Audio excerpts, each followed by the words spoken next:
इंदौर में हुई कैबिनेट बैठक को लेकर लगातार विपक्ष भारतीय जनता पार्टी को घेर रहा है। उसी के चलते जीतू पटवारी ने कैबिनेट बैठक को लेकर कई सवाल खड़े किए।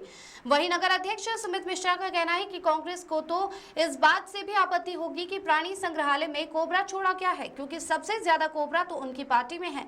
वहीं कैबिनेट बैठक के खर्चे को लेकर कहा कि ये खर्चा पार्टी का नहीं है, यहाँ के विधायक और महापौर ने अपने निजी खर्चे पर किया है, इसमें पार्टी का कोई लेना देना नहीं है। साथ ही हाजमे की बात को लेकर कहा कि ये मालवा की संस्कृति है और मेहमान नवाजी है। हमने तो सिर्फ भोजन कराया है, कांग्रेस को तो कोयला लोहा का हजम है। वहीं मां अहिल्या के अभिषेक को लेकर कहा कि कांग्रेस को अभिषेक करना ही चाहिए, क्योंकि कांग्रेस को माफी मांगना चाहिए, क्योंकि उनको माई का जो विकास होने वाला है वह बात नहीं दिखाई है और बाकी सारी चीज दिखाई दे रही है। मध्य प्रदेश में क्या क्या विकास होने हैं ये नहीं दिखाई दे रहे हैं, सिर्फ अगर दिखाई दे रहा है तो व्यंजन। Bureau report. चाहे कि कटोरे पे कटोरा जो इतना व्यंजन है लुप्त उठाए हैं और पैसे की बर्बादी करी है कुल मिला के। देखिए, जीतू पटवारी जी को ये सहन नहीं हो रहा है।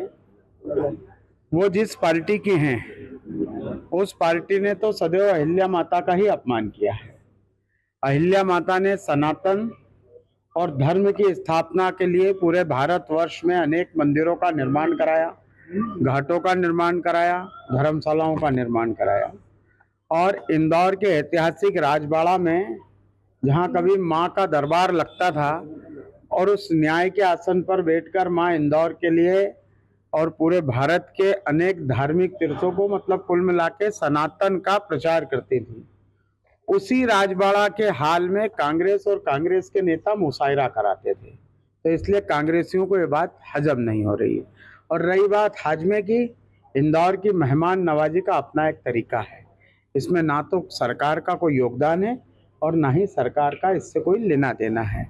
अब इंदौर में यदि कोई आए, और इंदौर चूंकि स्वाद की राजधानी है, संस्कार की राजधानी है और स्वच्छता का अपना एक उसका कीर्तिमान है, और इंदौर में जब कैबिनेट आई तो निश्चित तौर पर हमारे जनप्रतिनिधि, हमारे पार्टी संगठन, हमारे माननीय महापौर जी, सब लोग ये चाहते थे कि सरकार का ठीक से स्वागत किया जाए, ताकि इंदौर के अंदर ये हमारे लिए जो गौरव का क्षण दिया है, हमारी पुण्य श्लोका माँ अहिल्या देवी की त्रिशताब्दी जन्म जयंती के अवसर पर कैबिनेट आयोजित की गई थी। तो इंदौर का स्वाभाविक था कि अपने यहाँ कोई भी आता है तो उसका स्वागत करना चाहिए।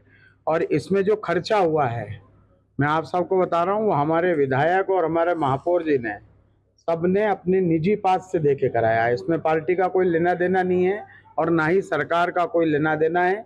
ये हमारे यहाँ की संस्थाओं ने इंदौर की मेहमान नवाजी के तहत किया गया है। और रही बात जीतू पटवारी की, तो उनकी पार्टी तो कोयला हजम करती है, लोहा हजम करती है, इस्पात हजम करती है, ए से लेके जेड तक। जमीन के अंदर, आसमान पर, पृथ्वी पर ऐसी कोई जगह नहीं है जहां जीतू पटवारी की पार्टी के भ्रष्टाचार सामने नहीं आए हों। पिछले तीसरी बार की मोदी जी की सरकार और 20 साल की मध्य प्रदेश की सरकार, हमारी सरकारें लगातार विकास कर रही हैं।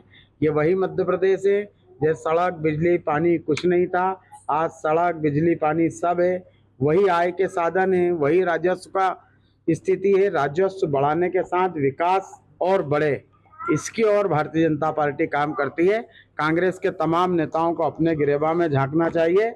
और मैं तो कहता हूँ कि खोट खुद में हो तो बुराई जमाने में नजर आती है। सर,